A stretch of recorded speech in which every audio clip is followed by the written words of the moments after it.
도널드 트럼프와 로스차일드의 관계에 대해서 얘기해 보려고 하는데요. 이들의 관계를 얘기하려면 1987년으로 거슬러 올라가야 돼요. 87년에 트럼프가 리조트 인터내셔널의 지분 93%를 인수하면서 자신의 호텔 카지노 사업을 확장시켰는데, 다음해인 88년이 되자 뉴욕의 부동산 시장이 침체되면서 이제 재정적 어려움에 빠지게 되죠. 어, 이때 이제 그 애틀랜틱 시티에 있던 트럼프의 카지노 세 곳도 대출 기관으로부터 압류 위협을 받게 되는데요. 이런 위기에서 트럼프를 구해준 사람이 당시 로스차일드 투자은행 전무이사였던 윌버 로스예요. 윌버 로스. 이 사람이 이제 채권 보유자들을 설득해서 트럼프가 카지노를 계속 통제할 수 있도록 도와줘요. 어. 그리고 이제 트럼프는 이 일에 이제 보답해서 대통령이 당선된 다음에 윌버 로스를 미국 상무부 장관으로 임명하죠. 어. 이 사람 윌버 로스에 대해서 좀 더 얘기하면, 이 사람은 이제 1976년에 하버드에서 MBA를 마친 후에 로스차일드 앤 선즈에 들어가서 2000년까지 로스차일드 앤 선즈에서 일했어요. 파산 구조조정 전문가로. 이 사람이 이제 그 2000년까지 일했던 로스차일드 앤 선즈가 현재의 로스차일드 앤 코예요. 로스차일드 앤 코.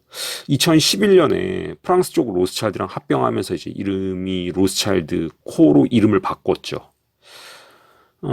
이 윌버 로스, 이 사람은 우리나라랑도 좀 인연이 깊은데, IMF 때 당시 재계 서열 10위였던 한라그룹을 사냥한 일이 유명하죠. 이 사람이 한국에 맨 처음 모습을 드러낸 것은 이제 IMF 사태 직후인 1998년 초였어요.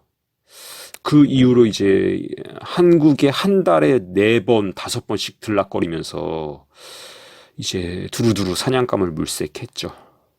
그 결과 첫 번째 대상으로 선택된 것이 1997년 12월에 도산한 당시 재계 서열 12위 한라그룹이었고, 윌버 로스는 이제 한국에 들어와서 김대중 대통령을 비롯한 이규성 재정부 장관, 유종근 대통령 특별 고문 등 우리나라 이제 고위층들이랑 두루 만났는데, 그런 다음에 이제 1998년 3월 23일에 이제 이른바 로스차일드 프로그램, 로스차일드 구조조정 프로그램인데, 로스차일드 프로그램이란 이름 아래 한라시멘트, 만도기계, 한라펄프, 한라공조 등 한라그룹 주요 계열사에 대한 10억 달러 투자를 뉴욕이랑 서울에서 이제 공식적으로 발표를 해요.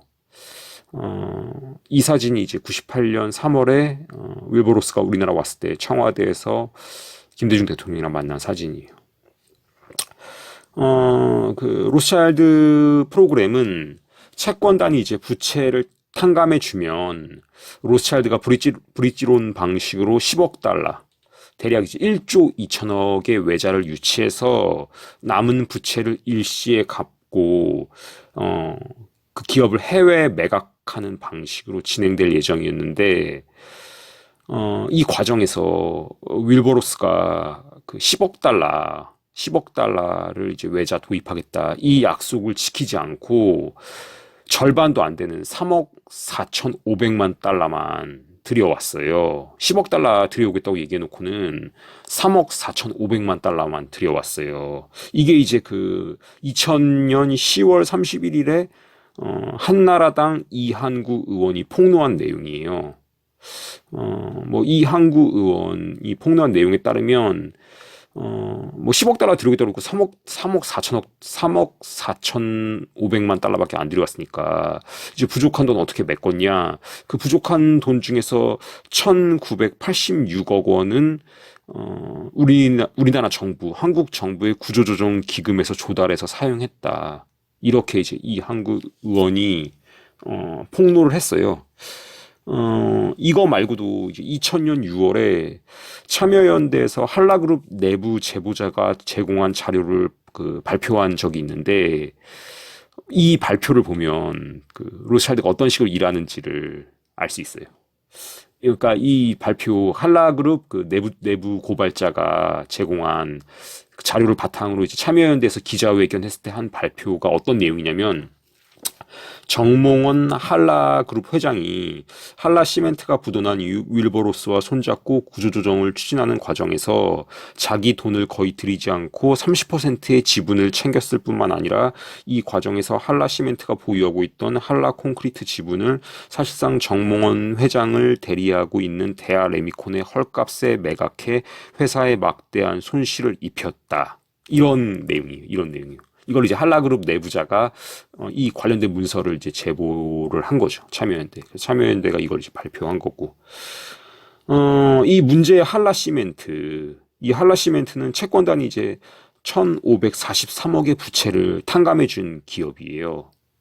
그러니까 우리 국민의 어떤 피 같은 공적 자금 이 어떤 부실 기업주와 윌버로스가 중간에서 가로챈 거죠. 뭐 이제 윌버로스가 IMF 기간에 한국에서 이런 일들을 했고 그 다음에 이제 2000년까지 아까 말했던 이제 로스차일드 지금 로스차일드는 코가 된 로스차일드 앤 선즈에서 일을 하다가 이 사람이 이제 2000년에 독립해요. 독립해서 이제 자신의 이름을 딴 사모펀드 윌버로스 앤 컴퍼니를 차려요. 그리고 이제 로스차일드 앤 선즈에서 했던 것과 동일한 일을 계속해요. 계속 하다가 이제 2017년에 도널드 트럼프가 이제 대통령이 된 다음에 트럼프가 이 사람을 바로 이제 상무부 장관으로 임명하죠. 임명 당시에 이제 79세였고, 굉장히 고령이었는데도 불구하고, 트럼프 임기 내내 4년 동안 쭉 상무부 장관으로 계속 일해요. 그리고 이제 2024년 현재도 이 사람은 쉬지 않고 일하고 있어요. 이 사람이 지금 이제 87살인데 이 사람이 오늘자 기사에 또 이 사람이 나왔어요. 오늘자 기사 2024년 1월 2일 오늘자 기사에 나왔는데 뭔 내용이냐면 이제 US 스틸 매각 관련해서 일본 제철이 US 스틸을 살 수 있도록 허락해야 한다. 그런 내용의 기구문을 이제 이 사람이 월스트리트 저널에 보낸 거예요. 그거에 대한 보도고 참 이 사람이나 조지 소로스나 작년에 죽은 헨리 키신저 이런 사람들 좀 그만 좀 일했으면 좋겠는데 뭐 계속 일하죠. 80대 후반, 90대 초반, 키신저는 100살까지.